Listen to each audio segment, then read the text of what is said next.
Irmãos e irmãs, que a graça de nosso Senhor Jesus Cristo esteja conosco, nos trazendo a sua paz e alegria. Estamos nos preparando para celebrar o 33º domingo do tempo comum.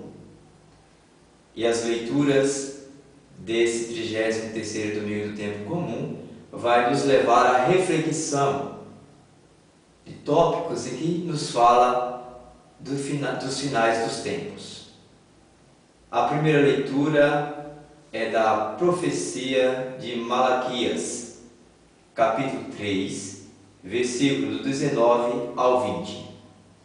Eis que virá o dia abrasador como fornalha, em que todos os soberbos e ímpios serão como palha. Esse dia vindouro haverá de queimá-los, diz o Senhor dos Exércitos, tal que não lhes deixará raiz nem ramo. Para vós que temeis o meu nome, nascerá o sol da justiça, trazendo salvação em suas asas. Então, a profecia de Malaquias, ao tempo que nos anuncia, ao mesmo tempo que nos anuncia o tempo abrasador, o dia abrasador como fornalha, ele também anuncia que virá para nós, que vai nascer para nós, o sol da justiça. Então, Deus, na sua grandeza, Ele vai nos convocar a sermos confiantes, a buscar o seu caminho. Esse caminho é Jesus. Jesus é o prometido, Ele é o sol da justiça. Então, nós não podemos ficar preocupados com o dia abrasador, mas nós devemos obedecer a Jesus, que é o sol da justiça, que nos levará à claridade do dia. Então, em vez de ficarmos preocupados, quando que será esse dia, como que será, nós precisamos ser inteligentes, buscar o que é melhor, buscar Jesus. Ele é o sol da justiça.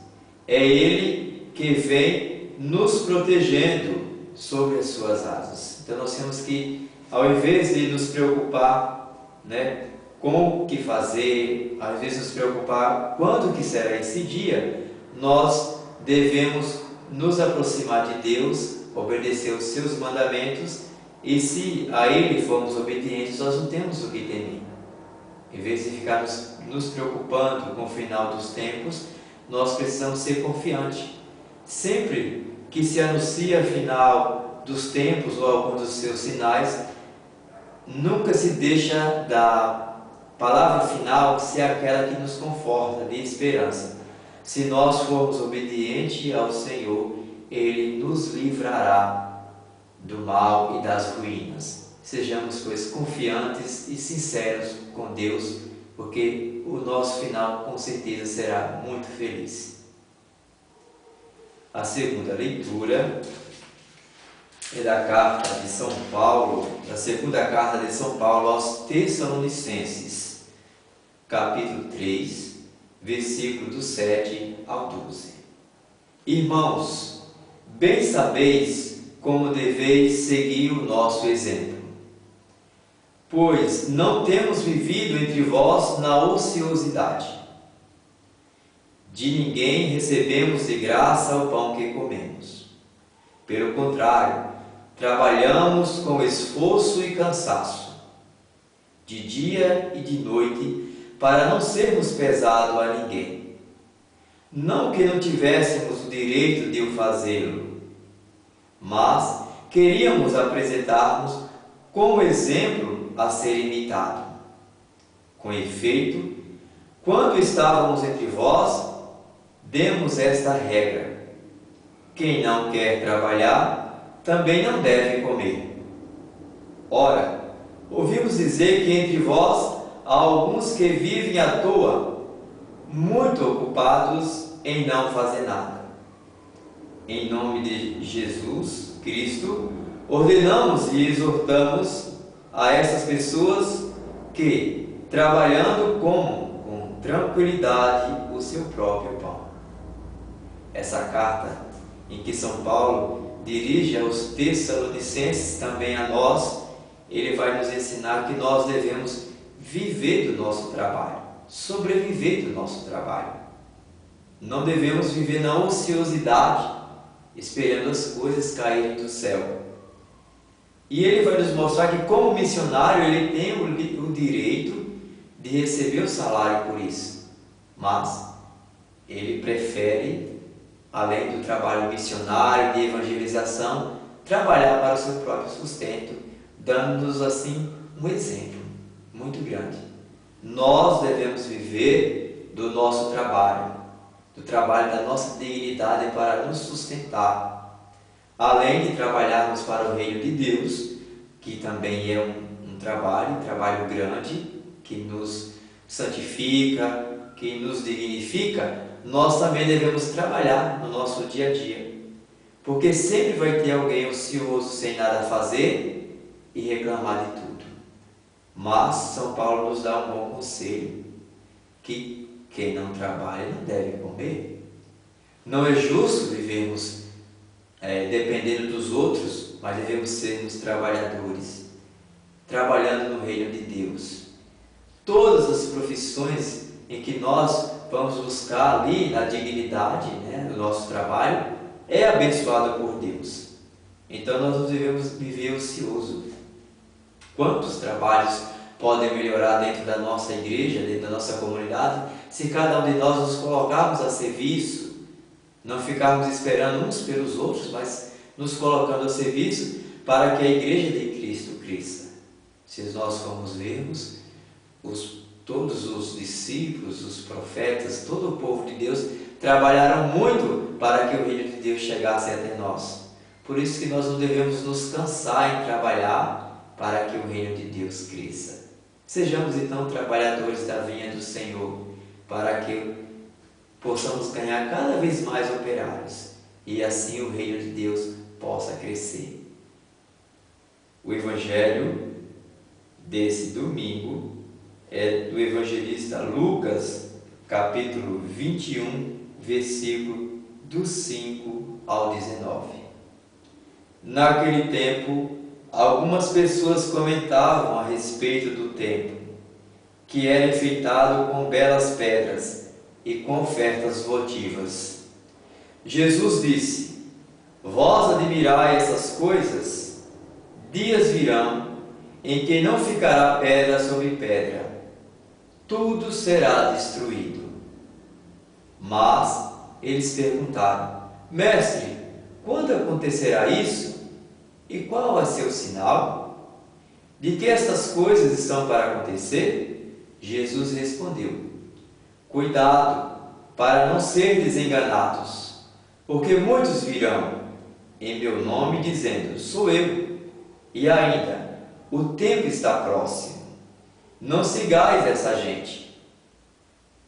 Quando ouvirdes falar de guerras e revoluções, não fiqueis apavorados. É preciso que estas coisas aconteçam primeiro, mas não será logo o fim. E Jesus continuou: Um povo se levantará contra outro povo. Um país atacará outro país. Haverá grandes terremotos, fomes e pestes em muitos lugares. Acontecerão coisas pavorosas e grandes sinais serão vistos no céu. Antes, porém, que estas coisas aconteçam, sereis presos, perseguidos, sereis entregues às sinagogas e postos na prisão. Sereis levados diante dos reis e governadores, por causa do meu nome.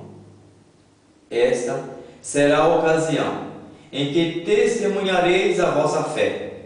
Fazei o firme propósito de não planejar com antecedência a própria defesa, porque eu vos darei palavras tão acertadas que nenhum dos inimigos vos poderá resistir ou rebater. Sereis entregues até mesmo pelos próprios pais, irmãos, parentes e amigos, e eles matarão alguns de vós. Todos vos odiarão por causa do meu nome, mas vós não perdereis um só fio de cabelo da vossa cabeça. É permanecendo firmes que ireis ganhar a vida.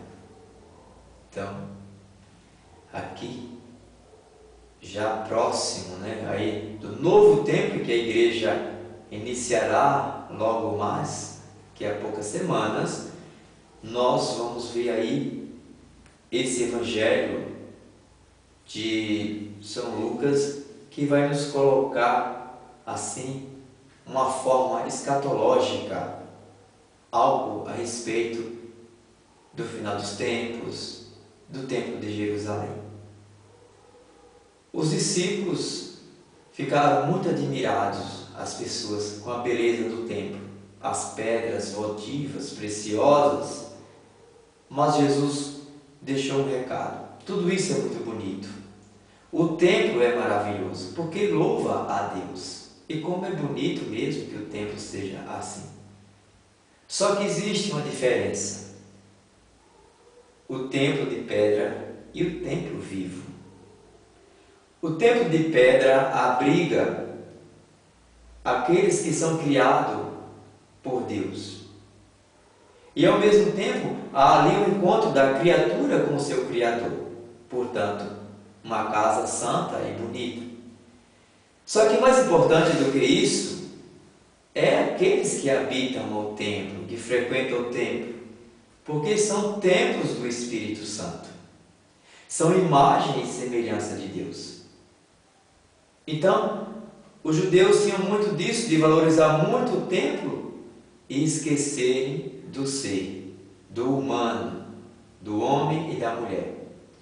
E Jesus vem aí nos trazendo a vida, o que é vivo e precisa ser cuidado, porque as pedras, elas não vão permanecer unidas.